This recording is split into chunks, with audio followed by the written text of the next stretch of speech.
जी। संगनवामी संगनवामी। संगनवामी sir, संगनवामी। श्रवण नमस्कार sir. संतों को मेरा वंदनामी। आई एम श्रवण। मैं श्रवण वेद प्रकाश, जनपद बिजनौर से 34 माह से लगातार जुड़ते हुए पोर्टल पर आज भी आपके सामने हूं। संघ ने मुझे आदेश व अवसर दिया है, इसके लिए साधुवाद। मैं बैंक, फाइनेंस और इंश्योरेंस सेक्टर पर अपने कुछ विचार रखूं, क्योंकि मैंने बैंक में सेवाएं दी हैं और अभी जुलाई के महीने में मैं सेवानिवृत्त हुआ हूं। एक सामाजिक पहचान बनी है जो आज समण संघ में काम आ रही है। अब मैं पूर्णतः 24 घंटे संघ के लिए समर्पण की भावना से कार्य कर रहा हूं। संघ जो मुझे जिम्मेदारी देता है, मैं उसे पूर्णतः निभाने की कोशिश करता हूं। मैं बैंक व समण संघ के कुछ अनुभव संघ को बताना चाहता हूं। बैंक, फाइनेंस और इंश्योरेंस का क्षेत्र बहुत बड़ा विस्तृत है। इसको इंट्रोड्यूस कराना कोई आसान काम नहीं है, क्योंकि देश की पूरी अर्थव्यवस्था इसके इर्द गिर्द टिकी हुई है। इन सेक्टर के बारे में ज्यादा बताना इसलिए उचित नहीं है, क्योंकि कहीं ना कहीं हर व्यक्ति, ज्यादातर समण साथी इसकी जानकारी से अछूते नहीं है। कहीं ना कहीं परिवार, रिश्तेदार, उनके मित्र इस सेक्टर से जुड़े हुए हैं। समण संगति ही इस सेक्टर की जननी है। समण संघी द्वारा ही इस सेक्टर को सींचा गया है, क्योंकि महात्मा ज्योतिबा फुले ने ये कहा है वित्त के लिए कि विद्या बिना मति गई, मति बिना नीति गई, नीति बिना गति गई, और गति बिना वित्त गया, वित्त बिना शूद्र गए। इतने अनर्थ एक अविद्या से हुए हैं। इसलिए बाबा साहब डॉक्टर अम्बेडकर ने हमारे महासमण बुद्ध को, फूले जी को और कबीर जी को अपना गुरु मानते हुए, जो उन्होंने शिक्षा में एक दुनिया के अंदर एक महारत हासिल की, इसी महासमण बाबा साहब डॉक्टर अम्बेडकर ने 1/4/1935 को इस देश के अंदर रिजर्व बैंक ऑफ इंडिया की स्थापना की थी। इसके पीछे बाबा साहब की एक सामाजिक सोच थी। इसके माध्यम से वे एक बहुत बड़ा सामाजिक परिवर्तन करना चाहते थे। इसके लिए इन्होंने बहुत बड़ी क्रांति की, बैंक स्थापित किए। संक्षेप में मैं इनके बारे में एक एक लाइन में बताऊंगा। बैंक किसे कहते हैं? अपनी धन राशि को जमा करना, जिसे एक अधिकोष कहते हैं। फाइनेंस, वित्त धन प्रबंधन से जुड़ा एक विज्ञान है। वित्त किसी भी अर्थव्यवस्था का आधार होता है। वित्त से जुड़े मामले में देश की आर्थिक समृद्धि काफी हद तक निर्भर करती है। इंश्योरेंस, बीमा का मतलब है किसी नुकसान या क्षति के खिलाफ गारंटी देना। ये दो पक्षों के बीच एक कानूनी कॉन्ट्रैक्ट होता है। इंश्योरेंस कंपनी, जिसे इंश्योरर कहा जाता है, जिस व्यक्ति का बीमा कराया गया है, जिसे इंश्योर्ड कहा जाता है, व्यक्ति को अपने जान माल किसी भी नुकसान पर वित्तीय सुरक्षा मिलेगी। ज्यादातर जानकारी के लिए तमाम रिटायर्ड साथी और सेवा में साथी हमारे इस सेक्टर से, इस संगठन से जुड़े हुए हैं। किसी भी साथी को कोई दिक्कत हो तो वो किसी वक्त उनसे अपनी सेवाएं, उनकी सलाह ले सकते हैं। इसके लिए 24 घंटे हम लोग तत्पर तैयार हैं।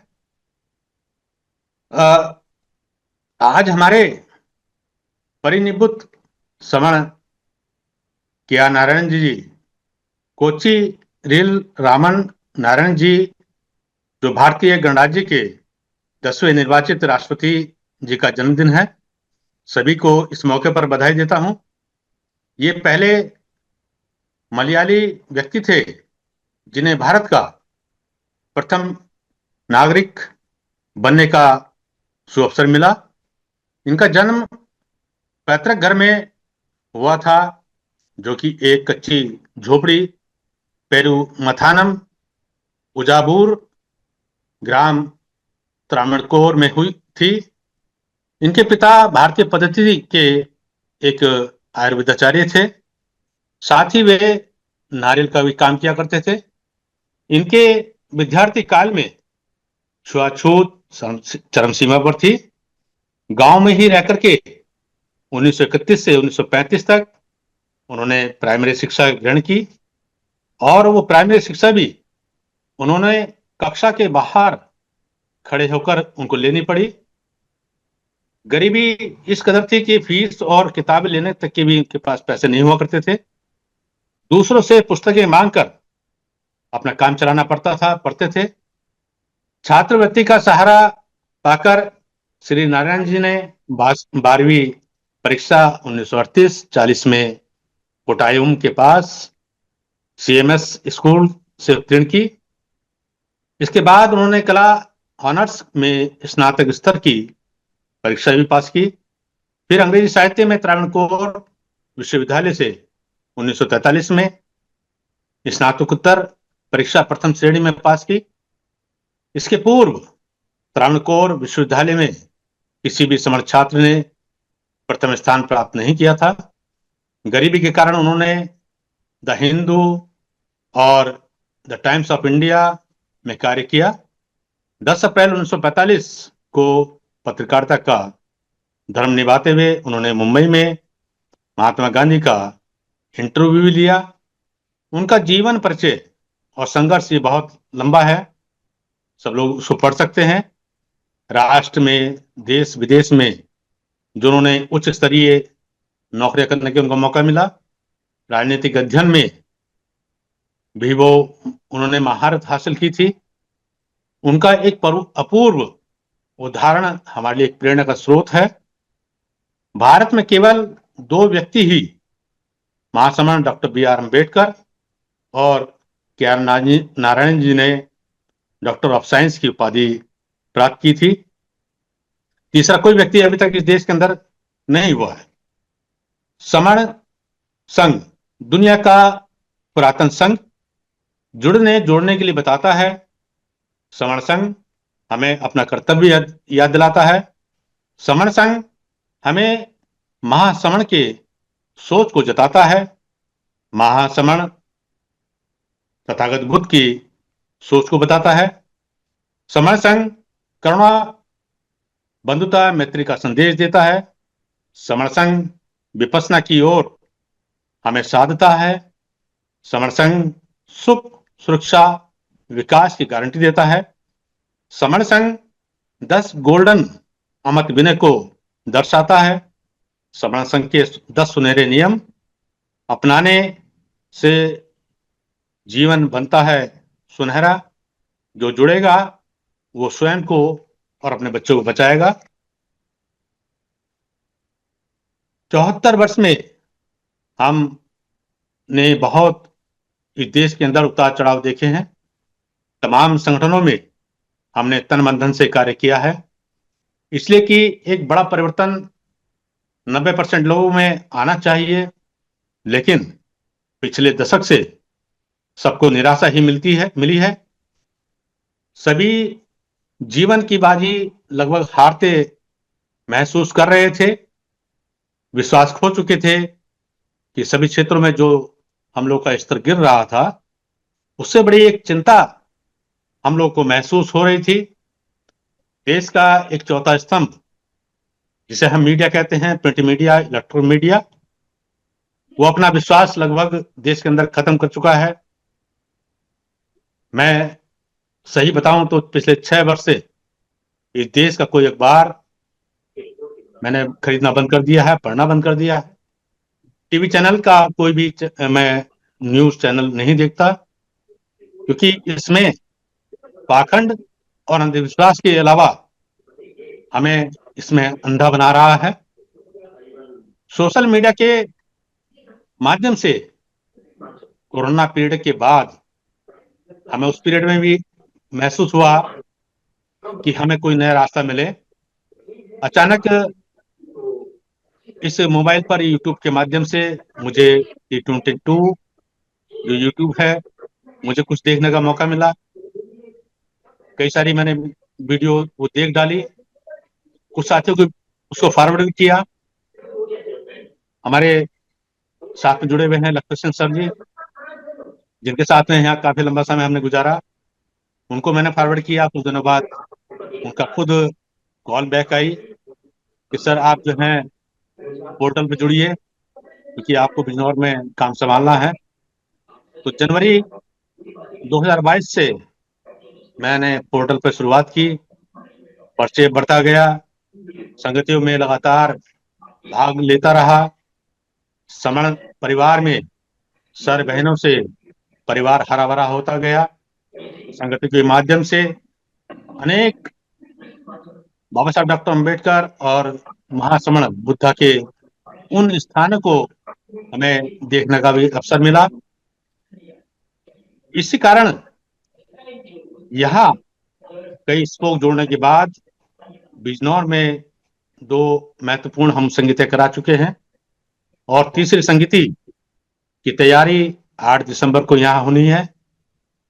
10 गोल्डन रूल और समण ग्रंथ के पढ़ने से, उनके अध्ययन करने से काफी हम लोगों को जीवन में परिवर्तन करने का मौका मिला। संगतियों में जो परिचय होता है, आपस में गले मिलते हैं, अनुशासन से जो हम लोग आपस में मिलते हैं, नीचे बैठना, भोजन दान के समय पहले बहनों को, बच्चों को, फिर वरिष्ठ नागरिकों को, उसके बाद हम सर को ये मौका मिलता है। एक बहुत बड़ा परिवर्तन हम लोगों में आ रहा है।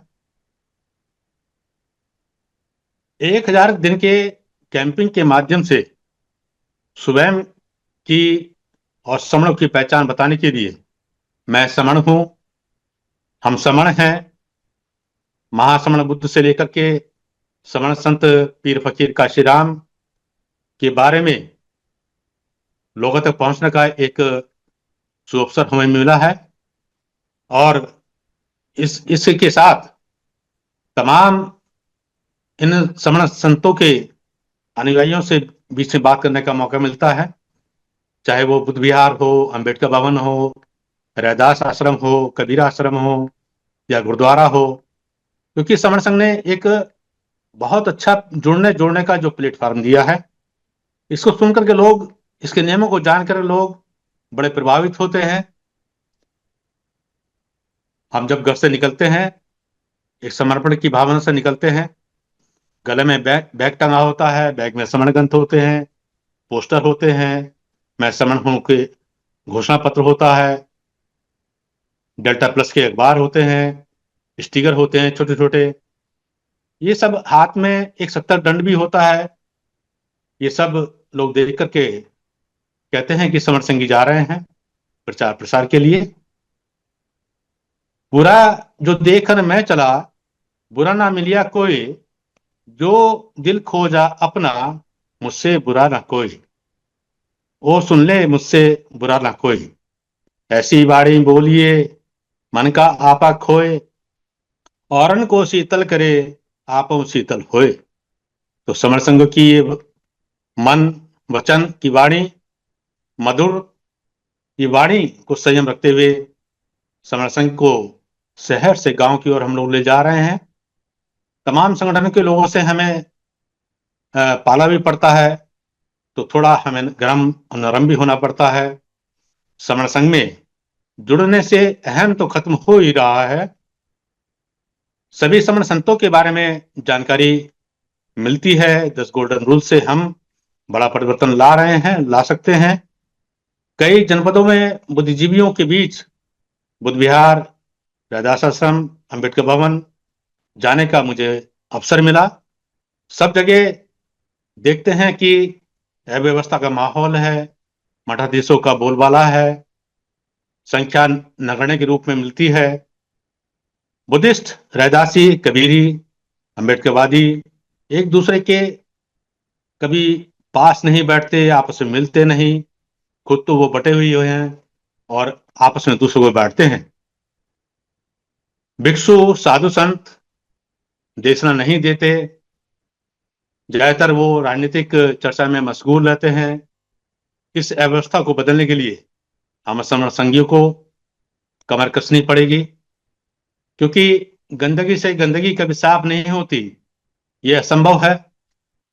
इसलिए हमें जो अंतिम ये अवसर है, ये अंतिम प्रयास है, इसको हमें रात दिन तैयार करना पड़ेगा। पद प्रतिष्ठा मंच माला चंदे से सभी दुखी हैं, लोग परिवर्तन चाहते हैं, समण साथियों को ध्यान से सुनते हैं। इटावा, मैनपुरी, दिव्यापुर, डिस्ट्रिक्ट औरैया में मुझे अभी जाने का अवसर मिला। वहां के समण एससी और ओबीसी के बीच में मैं जन्मदिन खुशी के मौके पर, परिनिर्वाण के संस्कार पर कार्यक्रम में शामिल होने का मौका मिला। तो संकिसा से जैसी जगह में भी जहां बुद्ध का बहुत अच्छी नगरी है, वहां भी हमें समण साथी मिलते हैं। तो वो सारी व्यवस्था खुद कर देते हैं। भोजन दान की व्यवस्था भी वहां जब हमारे साथियों ने श्रीलंकाई महाविहार में किया तो बहुत अच्छा लगा। वहां पर काफी समण संगी लंका से आए हुए थे। तो इस तरह से जो एक सहयोग की भावना हम समण संगियों में पहुंच रही है, उससे काफी दिक्कतें हम लोगों की दूर हो जाती हैं। लोग कहते हैं कि जहां पहुंचे ना रवि, वहां पहुंच रहे हैं समण संगी। ऐसा लोगों को अब यह अनुभव होने लगा है, क्योंकि ज्यादातर देखा जाता है संगठनों में चंदे की जबरदस्ती, काटो इनकी पर्ची, चलाओ अपनी मनमर्जी, ये गंभीर बीमारी है जो समण संघ को अपने समण दान की भावना से इसको दूर करना करना होगा, उनके बीच जाना होगा। जो एक अच्छी शुरुआत भी हो गई है, इससे संघ की मजबूती होगी, समण संघ मजबूत होगा। पोर्टल पर कई विद्वान साथी के विचार सुनने से तो एक नई ऊर्जा क्रिएट होती है। आज बिजनौर में एक समण संत कबीर साहब के जीवन पर विचार गोष्ठी थी। कई प्रोफेसर और नेता, युवा, सामाजिक लोग उसमें शामिल थे। ये अच्छा है कि उसमें कई समण एससी और एसटी ओबीसी के लोग भी शामिल हुए। सभी लोगों का एक ही कहना था कि अब पानी सर से उतर चुका है, हमें आपस में बंटना नहीं है, हमें बार बार बैठना होगा और बुद्ध से लेकर के तमाम जितने भी समण संत हुए हैं, उनकी विचारधारा को, उनकी वाणी को लोगों के बीच में बताना होगा। यही एक उनका दर्द छलक रहा था। कहीं ऐसा तो नहीं कि समण संघ ने उनको इतना बड़ा इंजेक्शन दे दिया है। समण संघ ने की बात उनके कानों तक पहुंच रही है, जो वो उन बातों को दोहराने के लिए अपने मंचों पर मजबूर हो चुके हैं। और इसका असर ये यहां भी देखने को मिल रहा है और तमाम जगह देखने को मिल रहा है।